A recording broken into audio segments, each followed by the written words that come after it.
È passato un mese da quando una comitiva di anziani in visita a Bassano ha imboccato con l'auto il Ponte Vecchio, trovando pure il tempo per scattare qualche fotografia. E l'altra notte il monumento nazionale è stato nuovamente teatro del passaggio di un veicolo. Verso le 3 della nottata fra venerdì e sabato un giovane della zona è stato ripreso dalle telecamere di sorveglianza del ponte mentre transitava con la sua Volkswagen, proveniente dal centro città e diretto verso Angarano. Purtroppo un soggetto nella tarda serata di venerdì, anzi sabato mattina presto, è transitato sul ponte compiendo numerose infrazioni.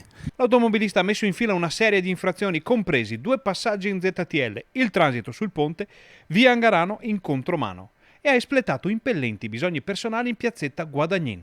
Il conto da pagare è piuttosto salato e supera di parecchio la quota dei 500 euro. Già sabato nel primo pomeriggio gli sono state notificate 5 sanzioni, per cui 2 di ZTL, una per il passaggio sul ponte, una per il contromano in via Angarano e una per aver fatto i suoi bisogni in piazzetta Guadagnin. Resta da capire il perché di questa notte brava. Sentite come ha motivato l'automobilista le sue infrazioni al comando della polizia locale. In maniera ingenua ha detto che è stata una delusione amorosa portarlo a compiere questi gesti. Impedire il passaggio sul ponte di altre auto è virtualmente impossibile perché va lasciato lo spazio per il transito di eventuali mezzi di soccorso.